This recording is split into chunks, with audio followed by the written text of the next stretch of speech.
bienvenue pour cette vidéo qui s'intitule La médiumnité en toute simplicité. Alors, je vais d'abord définir ce qu'est pour moi la médiumnité, et puis après on fera un petit tour d'horizon. La médiumnité, en fait, c'est simplement le fait de canaliser une information, c'est-à-dire de se laisser traverser par une énergie. Alors, par exemple, bien sûr, vous avez pour le soin le médium guérisseur, pour les contacts défunts, le médium spirit. Pour la compréhension d'un fonctionnement ou d'une situation, vous avez le médium clairvoyant qui va ressentir la structure énergétique ou bien voir aussi dans le temps, passé, présent, futur, ce qu'il se produit et traduire ça en langage clair. Mais en fait, tout le monde a ce genre d'expérience, simplement c'est que peut-être on ne le relate pas ce genre de vocabulaire, mais simplement à partir du moment où on capte quelque chose et puis qu'on va le retranscrire consciemment, eh bien, on a canalisé une information. Donc, par exemple, il y a des personnes qui peuvent bien sûr communiquer avec leurs animaux d'une manière parfois même très élaborée. Ceux qui aiment le jardinage peuvent bien sûr être en communion avec la nature. Et puis après, on peut se placer sur des plans, des dimensions différentes ou un contact avec un être, voilà, quel qu'il soit, physique ou immatériel. Et tout ce genre d'expérience fait partie de la médiumnité. Donc, c'est quelque chose de très très large. Et si on a envie, on peut se lancer dedans, pas forcément pour faire un métier, hein, c'est simplement pour le vivre en toute simplicité. Alors, je vais vous parler un petit peu d'expérience. Comment ça se ressent. Peut-être pour ceux qui ont déjà regardé d'autres vidéos, j'en parle assez régulièrement. C'est que, évidemment, puisque notre support immédiat, c'est notre corps, les ressentis médiumniques, la canalisation se fait à travers votre organisme. Donc vous avez vos 5 sens, donc ça peut passer par, bien sûr, les 3 sens les plus courants qui sont la vision, l'audition et puis le toucher, hein. C'est ceux qui sont souvent prédominants, au moins l'un des 3. Et puis après, bien sûr, vous avez les 2 autres avec le goût et l'odorat qui peuvent venir compléter toute la panoplie de votre médiumnité. Mais au départ, c'est pas forcément quelque chose de très évident puisque on va confondre les perceptions de notre environnement. Par exemple, je vois une lumière à l'extérieur, et puis parfois des phénomènes lumineux qui viennent effectivement d'une captation d'une certaine énergie. Euh, pour pouvoir les distinguer, évidemment, ça sera la pratique. C'est à force de se faire confiance, hein. Si j'ai l'impression à chaque fois que c'est mon cerveau qui me joue des tours, je vais mettre de côté ces informations et la confiance ne va pas grandir. Et surtout, c'est que je vais me programmer pour bloquer toute possibilité de médiumnité. Alors, une petite question intermédiaire pour beaucoup d'entre vous, c'est est-ce que j'en suis capable? Pour moi, la réponse est oui, puisque je vous ai dit que c'était quelque chose qui était... Alors, je ne l'ai pas tout à fait dit comme ça, mais pour moi, c'est quelque chose qui est inné, hein, et je pense que, voilà, pas mal de personnes partagent cette vision. C'est inné chez les êtres humains, et peut-être chez la plupart des... Enfin, pour moi, c'est chez tous les êtres, mais je vais dire chez la plupart des êtres vivants. Euh, c'est actif dans notre jeune âge et puis en fonction de notre éducation, notre expérience de vie, peut-être des enjeux personnels. Parfois, c'est aussi bénéfique peut-être de temporairement couper un petit peu avec cette perspective. Eh bien, on va soit la développer, soit continuer à l'entretenir, soit peut-être la laisser un petit peu de côté. Peut-être pour y revenir plus tard.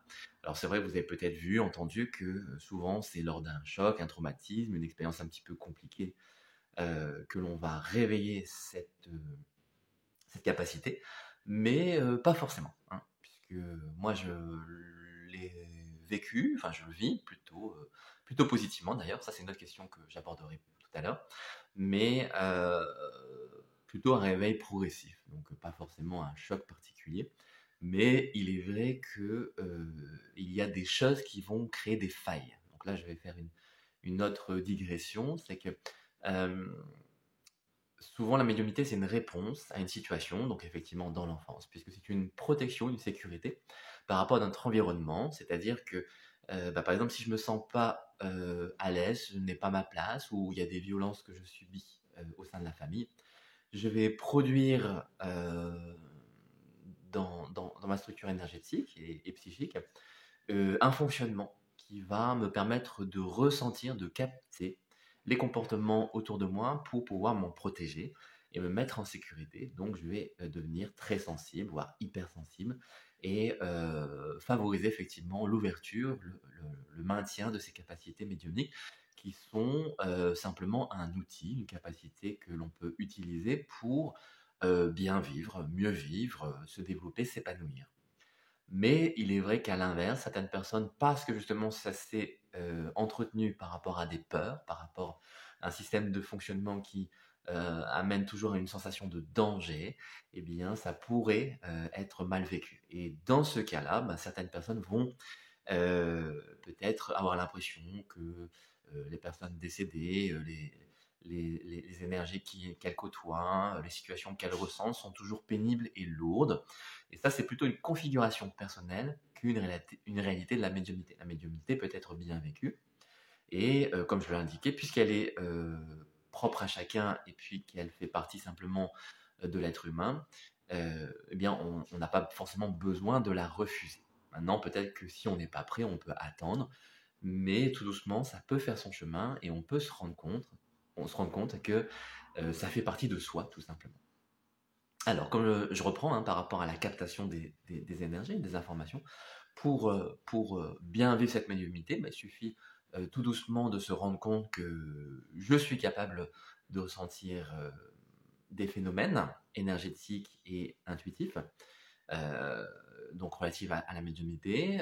Ça peut se traduire selon différentes perceptions et dans différents domaines. Après, je les ai énoncés partiellement, hein, mais on n'est pas obligé de passer par tous les domaines. On n'est pas obligé de voir forcément des défunts ou de les capter. On n'est pas forcément obligé de ressentir, comment dire, d'avoir des flashs de voyance. On n'est pas forcément obligé de soigner pour dire qu'on est médium, mais on peut toucher à tout ça ou seulement à certaines activités. Ça, c'est à nous de choisir. La médiumnité n'est pas quelque chose qu'on nous impose. Et contrairement à d'autres points de vue, je pense que c'est pas quelque chose qui fait que qui nous est donné en disant que bah voilà notre mission serait d'être médium et de partager ce don avec les autres. Je pense que c'est plutôt un choix personnel. Et donc, à partir du moment où notre libre arbitre est en cause, eh bien, on va pouvoir se développer en tant que médium ou choisir une autre appellation. Ça n'a pas beaucoup d'importance, simplement c'est de l'assumer et de pouvoir l'exposer et le partager aux autres. Parce que si on le vit que pour soi, peut-être que parfois on peut se sentir frustré, incompris. Et pour ma part, je trouve que c'est plutôt agréable et qu'aujourd'hui, à notre époque, la plupart des gens, enfin, en tout cas beaucoup de personnes, l'acceptent plutôt facilement. Et je veux dire, au pire, ne s'y intéressent pas. On n'est pas fustigé, blâmé parce qu'on s'expose. Bien qu'il est possible que, au sein de même notre environnement proche, on puisse parfois être un peu méfiant par rapport à ça. Mais sinon, on se décomplexe. Les autres personnes l'accepteront, à mon avis, plus facilement. Et puis après, on peut choisir son vocabulaire, la manière de le présenter. On peut dire qu'on est quelqu'un d'intuitif, si on n'arrive pas à dire qu'on est médium. Voilà, tout simplement. Alors, pour la captation des informations, bien sûr, ça passe par votre corps. On fera un petit exercice ensemble pour vous aider à ressentir des choses. Et puis, bah, vous verrez que c'est tout simple. Après, bien sûr, ça se pratique, ça se développe en apprentissage, en formation, en atelier. Vous avez bien sûr des milliers de médiums aujourd'hui qui osent s'afficher, en parler comme je le fais aujourd'hui.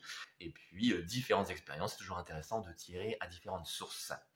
Euh, donc, les choses. Alors souvent, on aime bien mettre clair quelque chose, clair ressenti, clair vision, etc., etc. Moi, je n'utilise pas trop ce vocabulaire-là, mais il est clair que ça passe par les cinq sens. Il y a les sens physiques, les sens énergétiques. Moi, je ne fais plus vraiment de distinction. C'est que, en fait, les deux se mêlent. Donc, on devient capable de percevoir de plus en plus finement et puis plutôt à volonté. Alors, attention aussi, hein, autre point, c'est que parfois aussi certaines personnes se sont laisser déborder parce que dans leur fonctionnement personnel, il y avait des failles énergétiques, structurellement, peut-être aussi au niveau psychique. Et c'est souvent la peur qui les gouverne. Donc elles vont subir effectivement ces captations d'informations et c'est compliqué quand on est comment dire, tiraillé de toutes parts par des choses qui nous viennent, qu'on a des messages, qu'on peut canaliser des choses qui viennent voilà, de notre conscience, des guides, comme certains les appellent, de certaines énergies. autour de nous ou à l'intérieur de nous, puisqu'on peut dialoguer effectivement avec son propre corps, ses propres énergies aussi. Alors dans ces captations, pour ne pas se laisser un petit peu envahir et puis déborder, eh bien d'abord c'est entre guillemets un travail sur soi. C'est une pratique très personnelle de développement, d'ouverture, de conscience, tout simplement. Et ça, je ne vais pas forcément l'approfondir, mais il faut se rappeler que finalement, développer ses capacités médiumniques, c'est d'abord s'équilibrer soi, s'épanouir à travers la pratique. Donc, au fur et à mesure que vous allez vous sentir de mieux en mieux avec vous-même, eh bien, vous verrez que ce sera plus facile aussi de faire face à votre médiumnité. Tout simplement. Alors, on reprend sur les sens, hein, mais il y a plein de choses qui viennent au fur et à mesure, hein, donc ne vous inquiétez pas, on va quand même parler de l'essentiel. Donc, vous avez, comme je vous le disais, en général, soit la vision, soit l'audition, soit le toucher, à vous de voir un petit peu quel est le sens prédominant pour vous, hein, de voir comment vous apprenez. Peut-être que certains sens vont se joindre ou se mêler, hein, comme on dit en synesthésie. La synesthésie, c'est le fait d'avoir un mélange de sens. Par exemple, vous regardez voilà, un paysage et puis les formes et les couleurs vous évoquent une musique, par exemple. Donc voilà, ça c'est la synesthésie. Donc c'est possible, ça arrive pour certaines personnes. Et puis de toute façon, vous verrez que plus vous développez vos capacités et plus effectivement ceux-ci, les 5 sens se mêlent. Voilà, même si vous êtes pieds nus. Bon. Désolé. Voilà. Bon, on a le droit de rigoler un petit peu. Alors, bien sûr, on peut s'entraîner sens par sens. Hein. Par exemple, dans le quotidien, vous pouvez vous entraîner à ressentir les choses. Quand vous êtes à table, vous essayez de prendre du temps pour manger en conscience. Donc, vous verrez que votre palais va se développer. Vous pouvez aussi, quand vous marchez dans la rue ou que vous promenez, essayez de bien regarder autour de vous, vous ouvrir un petit peu autour de vous aux gens, leur sourire, accueillir les sourires des autres, communiquer un petit peu avec votre environnement. Ça vous permettra aussi d'ouvrir vos sens et puis de profiter des choses que vous aimez, comme écouter de la musique, pourquoi pas aller à des conférences sur la médiumnité, mais pas que. Et toute cette ouverture va faire travailler vos 5 sens et du coup vous ouvrir simplement à vos capacités. Sans effort, entre guillemets, simplement par intérêt ou parce que c'est la vie.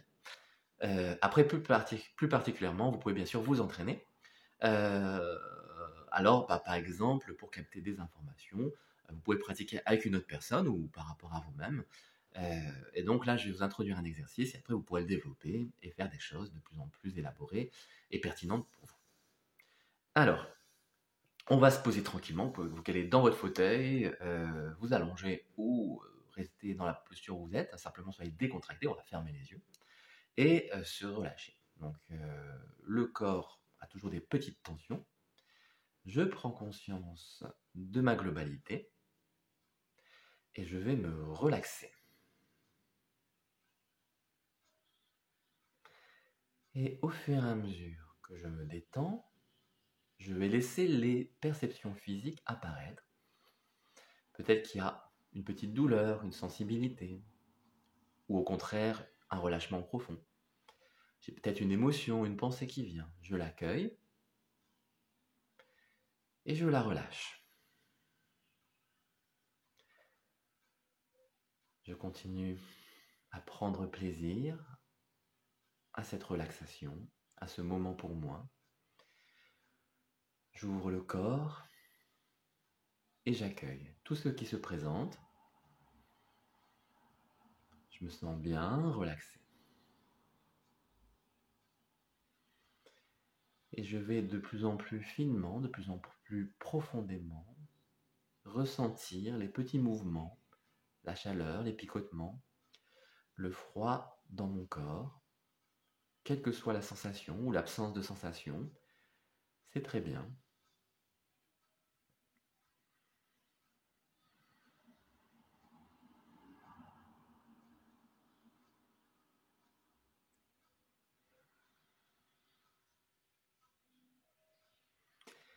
Et puis, je vais me poser une question pour moi-même. Par exemple, voilà, j'ai un petit souci au travail. Qu'est-ce qui me bloque dans mon travail, par exemple, voilà. Alors, vous choisissez votre question pour vous, hein, faites quelque chose de simple, de précis, de clair. Et voilà, vous vous posez la question, je me pose la question, et puis je me détends. Et je vais accueillir la réponse du corps, tranquillement. Et je vais voir que le corps va réagir, me donner une information, peut-être une image, un son, une odeur, un picotement, une lourdeur, une chaleur, une oppression, un soulagement. Je vais prendre toutes ces informations et simplement les noter. Voilà. Donc, vous pouvez mettre en pause la vidéo ici, et puis prendre quelques instants pour écouter la réponse de votre corps. Vous pouvez répéter autant de fois qu'il le faut la question pour que vous soyez clair avec vous-même. Et simplement noter, accueillir les réponses de votre corps.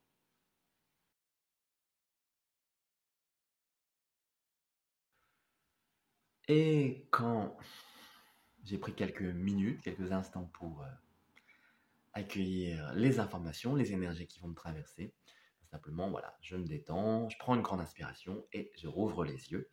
Et je reviens ici et maintenant et je prends le temps pour me reposer un petit peu dans ce corps, hein, parce que peut-être que certains d'entre vous ont décollé. Alors vous pouvez un petit peu vous tapoter sur les épaules, sur la poitrine, sur le dos, sur les bras, pour reprendre conscience de votre corps et ratterrir. Et pour ceux qui sont très bien, bah, profitez de cet instant de relâchement encore, même si vous avez rouvert les yeux.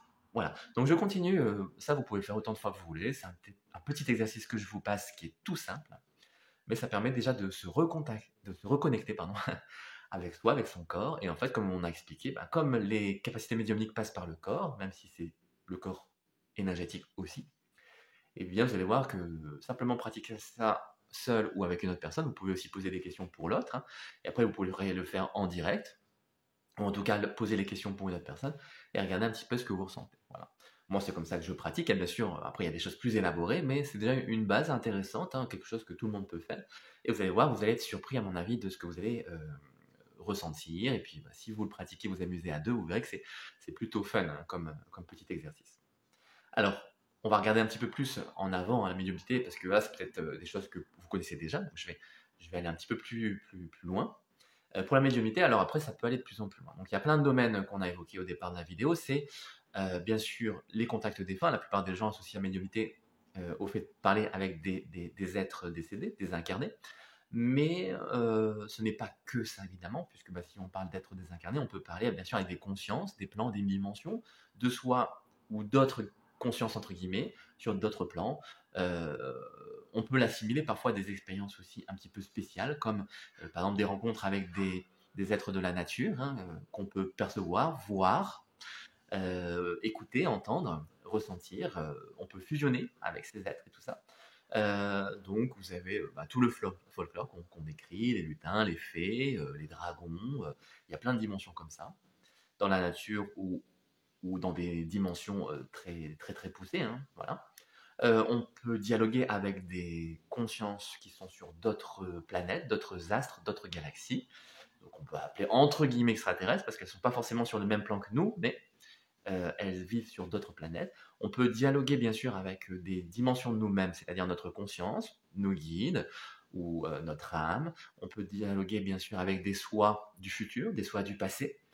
Alors je mets soi entre guillemets parce que ce sont des contacts avec des êtres qui existent par eux-mêmes, qui sont incarnés sur d'autres temps, d'autres espaces, mais qui sont connectés d'une manière ou d'une autre à nous-mêmes. On peut dire soi entre guillemets sur d'autres temps.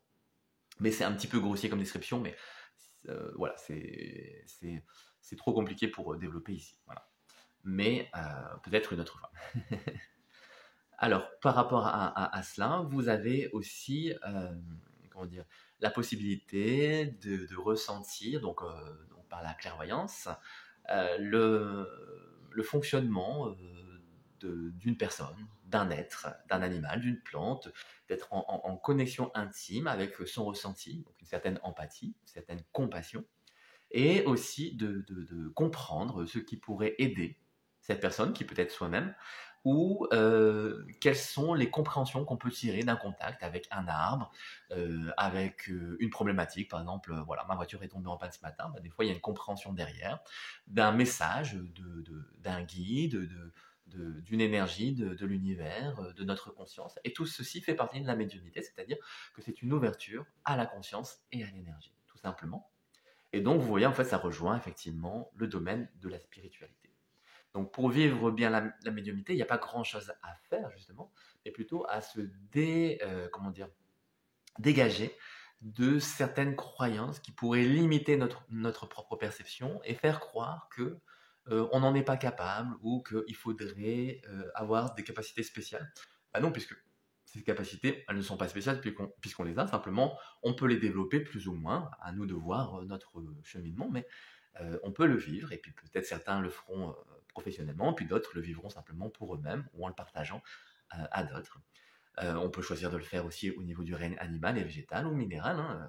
On n'est pas obligé d'interagir qu'avec des êtres humains, voire des élémentaux dans la nature, comme je disais, les petites fées, les lutins voilà.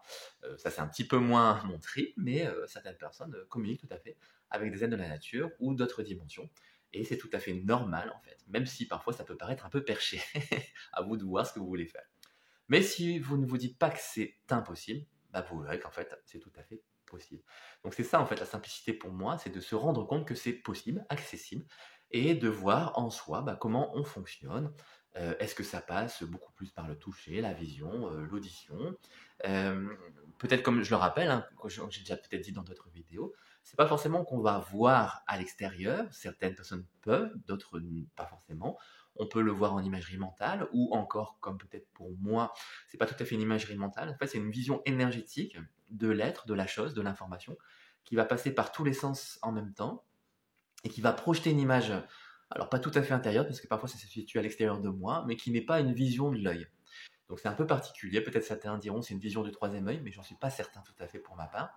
Mais c'est une vision assez particulière. Puis parfois il y aura peut-être effectivement une image au niveau du cerveau qui va être projetée, même si c'est un peu flou. Parfois on va reconnaître une musique, on va penser à une musique, hein, ça peut être une pensée plutôt que un film qui se déroule. Ça peut être aussi une émotion, on va ressentir de la colère, de la tristesse. Ça peut être un souvenir personnel qui va reconnecter à l'énergie de la personne en face de soi, ou du lieu, ou de la situation. Ça peut être aussi une synchronicité. Par exemple, il y a, je sais pas moi, il y a un camion qui passe devant soi avec quelque chose d'écrit, euh, voilà, sois heureux, ou voilà, la vie c'est pétillant, des choses comme ça. Et ça vous donne l'énergie, le message nécessaire. Voilà. Canaliser, c'est pas forcément que à l'intérieur de soi, ça peut être simplement par l'observation extérieure. L'énergie va passer aussi par des moyens qui ne viennent pas que de notre propre nous-mêmes, corps, énergie, mais pour toutes les choses qui se produisent dans notre vie. Et donc, la médiumnité peut être aussi simplement se rendre compte que l'extérieur existe, mais à travers soi. Donc c'est ça, hein, canaliser, c'est simplement vivre la vie à travers soi, mais on vit en contact avec l'extérieur, on ne se replie pas sur soi. Et c'est pour ça que c'est très heureux et c'est assez marrant. Voilà, mais si on pourrait en parler des heures, et ne vous inquiétez pas, hein, je détaillerai. Si vous avez des questions, n'hésitez pas à les poser, ça pourra donner l'occasion de faire d'autres vidéos. Mais tout simplement, je vous encourage, si ça vous plaît, à pratiquer, à vous ouvrir à ça, parce que vous en êtes capable. Et bien sûr, bah, si vous avez euh, la possibilité de pratiquer avec plus d'autres personnes, je trouve que c'est quand même très amusant d'être en groupe. Voilà.